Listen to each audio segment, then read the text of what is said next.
Wolfe stepped out.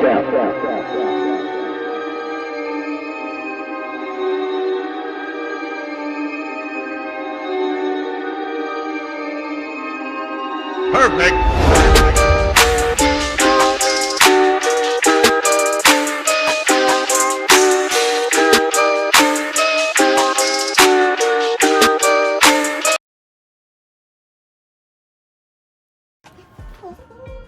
That's the one I lost this morning. Doesn't matter like that. You were losing stuff. Not a losing earring. Look here. Okay, welcome everybody. This is Celebrating Black Excellence, where you speak to young pioneers, young local talent, and people that are simply embodying excellence. And today, whoa, that's the problem. This is why, guys, when you get a guest, you do research. And today, but you know the problem is the pronunciation of your surname. That's the problem. Say it out loud. No. Maybe I get it right first time.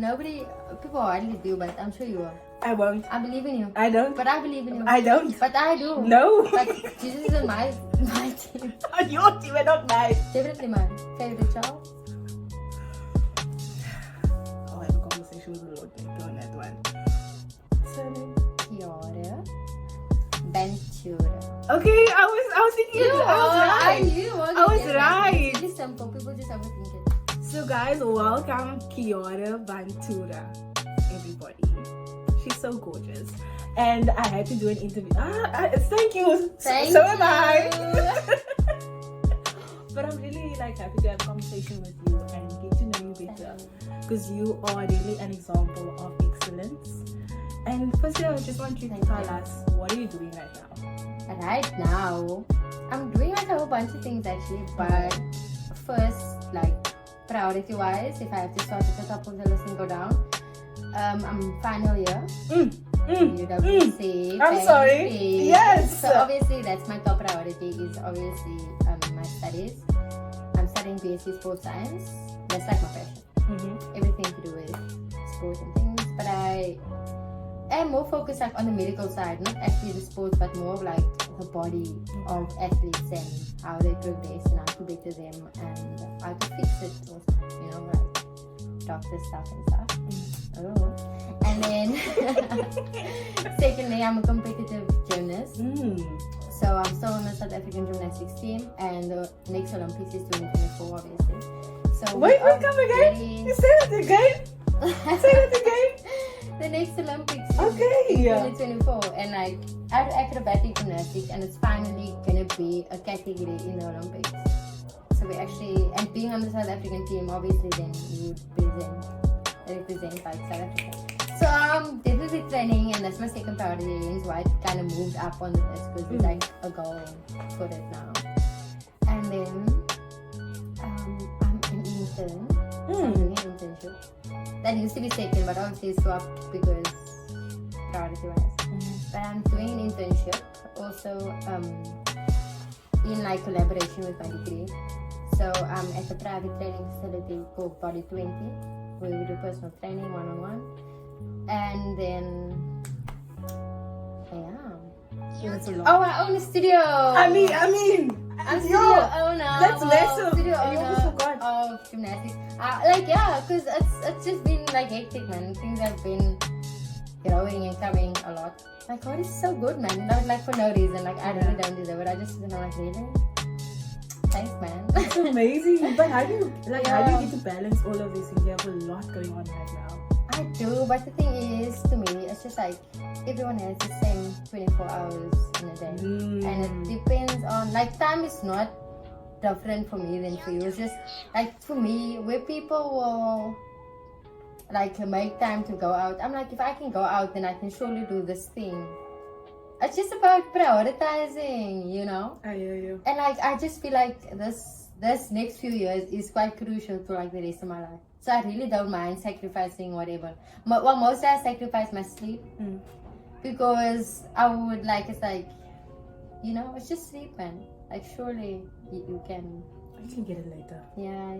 You can get an energy drink. Until of course I crash and my body is nah. And then I just am dead for a day or two. and then you at least take time to like. No, definitely. I will sometimes completely just fall off the face of the earth and people say, where were you? I'm like, just relax, man. I'm back now. Don't ask questions. Yeah. But that's amazing, and I love that you said we all have 24 hours in a day. That's what you do with that time. Definitely. And then you look at it like, how are you doing this? How are you doing this? I think it's your mindset at the end of the day. You have a beautiful mindset, so we love to see it. And like, I'm not even gonna lie, I'm still 21. Hey! I'm still 21, Hey! but the point is, like, I still have FOMO. I still feel like I see my friends go out and I'm like, man. But then again, it's like about what it's more of like a discipline, man, of choosing what you want most over what you want, like in that moment. So I'm just like, you know, guys, we can hang like another time or whatever. Like, it's just about managing your time. Like, choose your struggle. You know, like they say, I saw this quote and it says, being poor is like a struggle, but becoming rich is also a struggle. So you choose your struggle, or like, what struggle are you willing to like? Hey! So maybe just struggle, yeah, man. You know? I love it. I love it. But tell me, when did you start becoming a gymnast, or when did you start your career as a gymnast? So when I was young, I was always like athletically inclined. I always used to do everything, man. I used to take part in athletics in primary you that small child. I was just doing like the most. So you that small child when they say, yeah, let me show you something, then you busy showing your handstand. But you know what the weirdest thing was? I never knew that gymnastics was like a real thing. So I used to like do everything else. It's almost like I was trying to find what my thing was. I played baseball, I played netball, I was playing cricket at the time. I used to run like 100 meters, 200 meters. I used to do hurdles and long jump and all this dumb stuff because I was just trying to, because I knew like I liked like exercising and being sporty, but like what is actually my thing, man. And then I just stumbled on this girl. She was doing like this cartwheel thing, and I was like, look here, teach me that, man, when we were primary school. And then she taught me and I was like, oh, but this is like actually easy. And then she was like I think she was level 6 at the time, and then I could do all the stuff that she was doing. I was like, yo, but you're the level 6 and I don't know anything, so how can I do all this stuff? And then she like ran out of stuff to like teach me. So I was like, no, like you have to take me like to this place now so that I can obviously learn more.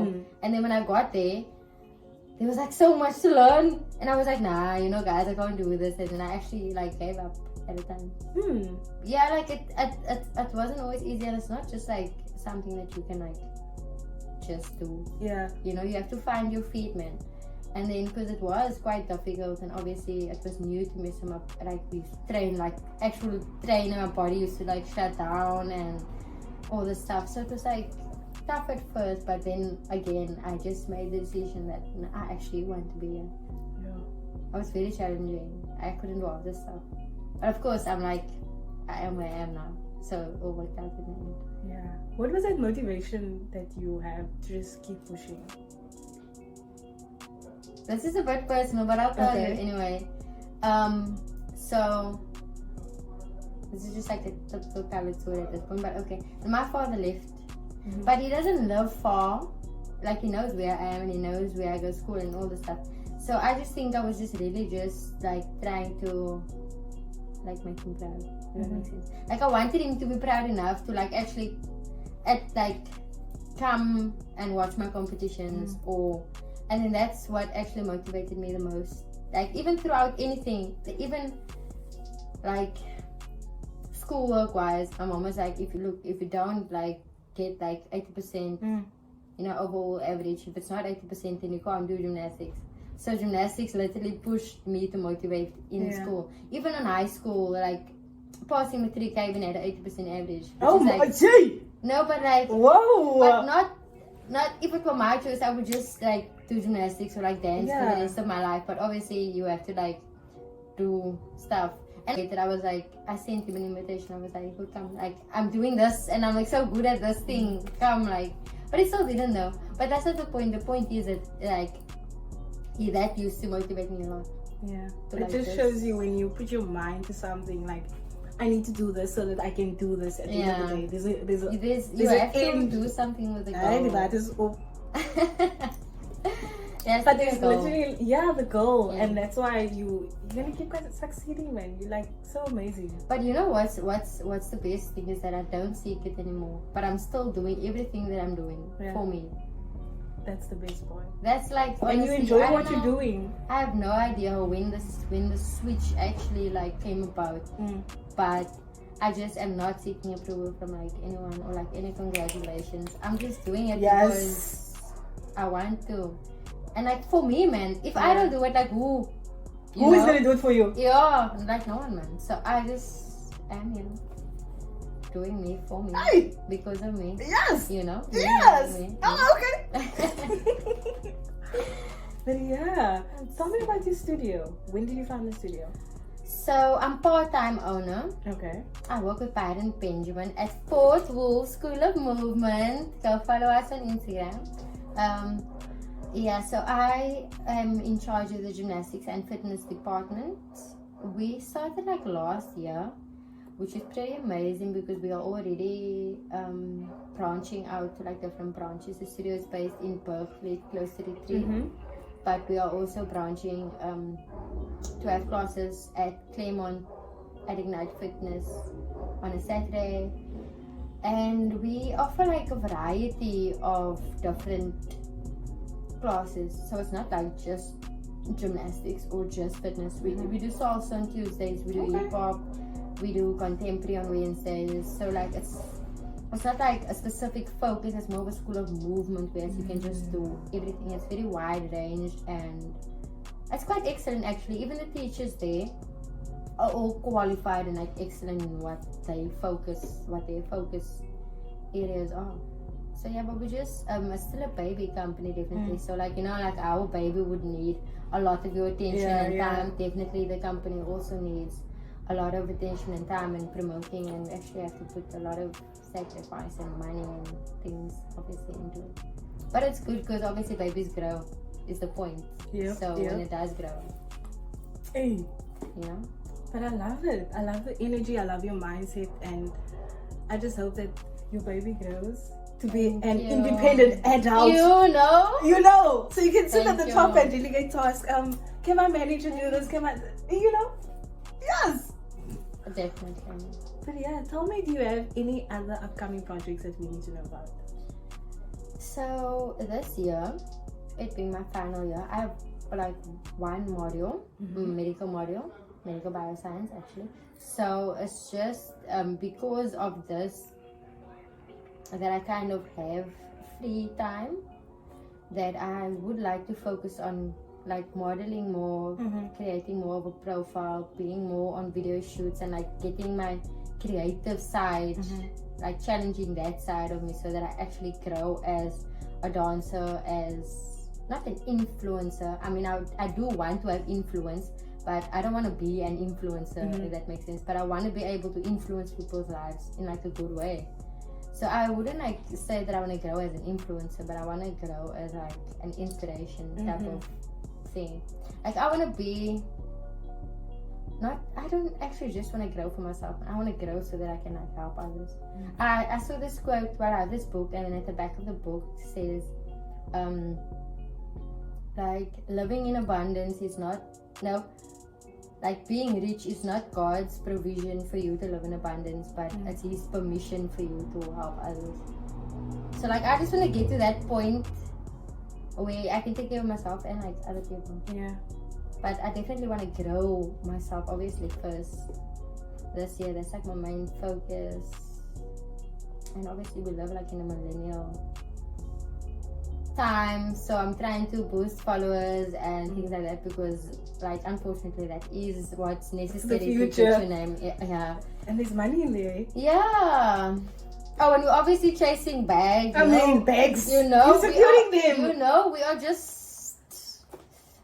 Yeah. Do you know what I realized? How my foot has been lifting the whole time. Is people gonna be seeing my toes during this video? It's fine. Lifted, let me see. No. It doesn't show, man. I'm sure it didn't show. Did it show? I don't know. No, it wasn't. But the last thing that I need to ask you is, do you have any inspiration or words of motivation to any young people that's going to be viewing this and feel as if, you know what, there's this thing that I want to do, but I don't necessarily know how to get there, or there are times that I will really give up and there's no motivation, or I don't see the point of it. Do you have any words of motivation for them? I do have, like, it's not actually for them, it's more for us, because I am also in that box, whereas I also sometimes feel like, you know, I don't know if I can do this thing, but the one thing that I always like, as if I'm gonna speak to them as if I'm speaking to myself, because I basically am. It's like I will just like look in the mirror and I will be like, you have nothing to lose. Like, if you are a young person watching this, you have absolutely nothing to lose, but everything to gain. Yeah. Like, there's always gonna be a what if I don't, but what if you do? Like, so what? Like, so what if you don't? Then what? You don't? Okay, you don't. Done. But what if it does? What if you do, man? I don't know, maybe I'm more of an optimistic person, but that's not the point. The point is that you literally have nothing to lose. If you are 20-something watching this, then you have nothing to lose. You are only 20-something. You know, like, people, you're not supposed to have it all together. We think that because that is what we see. Like, it's unrealistic. You are not supposed to have everything figured out. You are supposed to be finding your feet. That is the point. Like, don't be scared of doing anything, whether it's starting something new or starting something again. Like, surely you have nothing to lose besides not doing that thing. If you don't start, then you have failed already. Then you already know it's not happening. Like, there's no way it's gonna happen if you don't do it. But if you do it, there's a chance that it could happen, that it does happen for you. You know, that it is for you. So yeah, like, even with new opportunities and things that come my way, I will be like, but like, can I do this thing? And then it's just like, it's challenging, but at the same time I'm like, okay, so what if I can't? Then at least I will know. But no, I can't do this thing for the next time or whatever. But if I don't try, then I will never know. It's like it's like in gymnastics, man. Like, if I have to learn this new flip and it looks scary or whatever, there's a chance of me falling, but there's also a chance that I'm gonna get this thing. And even when I do fall, I will just go again and go again. Like, it's about how badly you want it also. It's definitely about how badly you want it. So yeah, you can be lazy, of course, but it is up to you. It's your life. But I would not recommend it. Please go for gold. Like, yeah, this life is yours. It is what you make it. Don't be worried about. Don't be worried about what people are gonna see when you fail. Or the thing is, nobody's gonna clap for you while you're busy doing that thing. People do not believe in you until you have already achieved your thing. That's like the realest, honest truth that I can tell you. People will say, you know, good luck, whatever. People's not really gonna like believe that you can do it until it's done. You have to do it, man. Just do it. That's just do it. I believe in you. If you ever, you know, I believe in you. I swear. Oh, thank you for that. That was a very personal message, you know? That was, because it was very for real. I was talking to myself also, because sometimes I also feel like slacking. And also, God's got you, man. One thing, my man. Well, thank you so much. I really appreciate it. Sorry, you see, I thought that message was personal. Oh, my personal thing too. You can take it. I would have taken it as well. But yeah, I really appreciate you taking time out of your day to actually do this interview, the spontaneous interview, and I just hope that everything that you work on, because I can see you're very dedicated, you're motivated, you know exactly what you want, and you know that it takes a lot of hard work to get there. So don't ever lose sight of that. God's got you, girl. Thank you. I got you. I'll be your number one fan. He does. And just keep on going. Don't ever give up. Don't, because like, girl, you're doing the make most. Me cry, nah? She wants to make me cry. You're also right. Because like, actually, in this point of time, you don't find a lot of young people that know exactly what they want. Yes, we're still finding our feet, but we don't see that end goal. We're just working ourselves in this whole day, but we don't know what we want. And you here are just showing us, you know what, it's possible. Go for it. Stop thinking and just go. So thank you so much for being an amazing person, an amazing guest, and I hope that all of your future endeavors succeed. And yeah, girl, we can't wait to see you in the Olympics. Thank you so much. Thank you so much. Bye.